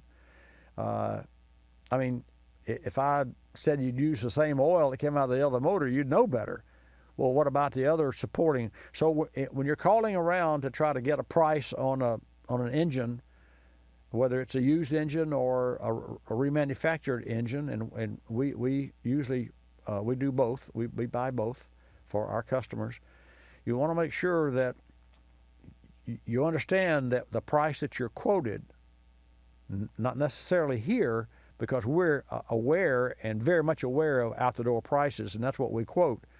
But when you're getting a price comparison, like let's dumb it down here, and I don't mean that derogatorily, except to say that that's really make it simple. A timing belt. How much is a timing belt? Well, I don't know. How much is a Band-Aid? I mean, what's the application? I mean, where would you get a Band-Aid? Well, you can buy a Band-Aid at CVS. And if you cut your finger, you put it on your finger. But if you're in an accident and you have to have stitches, you go to a hospital, and then the Band-Aid's part of the treatment, but the hospital bill is another part of the treatment. So you want to make sure that in order to put your car back to its performance that it was prior to its damage through age, through neglect. And in essence, what you're doing when you buy a reman engine or a used engine for your car, that the cost ultimately, and that's where the point here, is the ultimate cost means not only the engine, but motor mounts, spark plugs, new oil, new filter, a transmission front pump seal. You got the engine out, and there's the transmission looking at you right there. You're not going to put a front pump seal in it. Yes, you are. Hoses and belts, and filters, air filters. Those are and coolant. That's a no-brainer. That has to be part of the bill. So what starts out to be a $2,000 or $2,500 or $3,000 or $4,000 bill, you can add another $600 or $800 just on supporting components. Why? To make sure that the hard money that you spend on the big item is protected by the very parts that cool it and that turn the water pump, and the water pump is good, and those sorts of things. Now, getting back to a timing belt, we do not, having been in the business 45 years, replace timing belts. We replace timing belt kits. And a timing belt kit is the belt, the pulleys that wear, the tensioner that gives out, and in some cars like a Honda or a Lexus, the water pump that is part of that procedure. So when you call and you say, well, how much is a timing belt? Just make sure that you got all the information before you start to put together your or make your decision based on the dollar. It's always important that you do that. And that's one of the things that I really love about this program is I bring to you oils. I mean, you would think, well, what about oils or oils? We've all heard about AMSOIL. AMSOIL actually specializes in developing synthetic lubricants that offer innovative answers to the greatest challenges that vehicles and equipment present.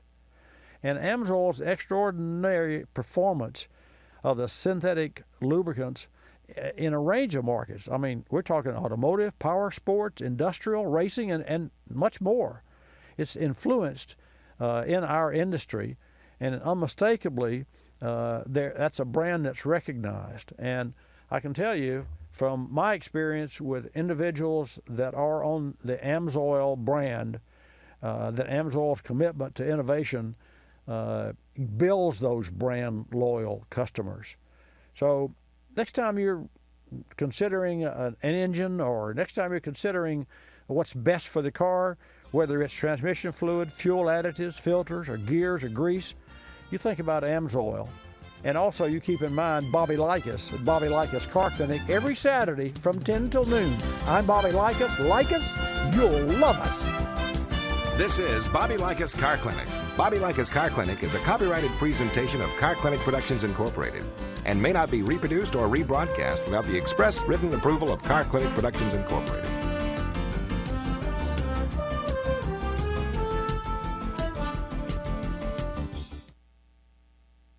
I'm Bobby Likis, calling all technicians with 20 facts about ethanol. The economic impact of domestic ethanol production is felt far outside the gates of the ethanol biorefinery. According to analysis from economic research firm Cardno Intrix, the ethanol industry added $42.4 billion to the U.S.'s gross domestic product, and the production of 13.9 billion gallons of ethanol supported 90,200 direct jobs and over 311,000 indirect jobs all across this country. And jobs in domestic renewable fuels production are just that. All-American jobs. Unlike outsourcing our oil needs to jobs in Saudi Arabia, Venezuela, or Canada, domestic ethanol production creates jobs that cannot be sent overseas. I'm Bobby Likis, calling all technicians with 20 facts about ethanol. Brought to you by the Renewable Fuels Association. Drive to ethanolrfa.org. You're listening to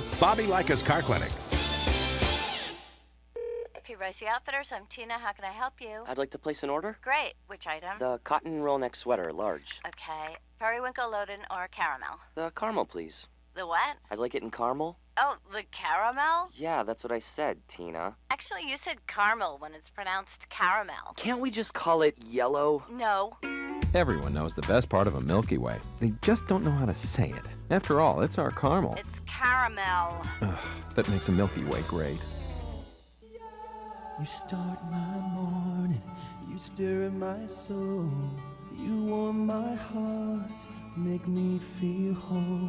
Your aroma calls me, starts my morning, happy morning. Your name is Folgers Mountain Grow, now you're here. Your aroma helps me wake up.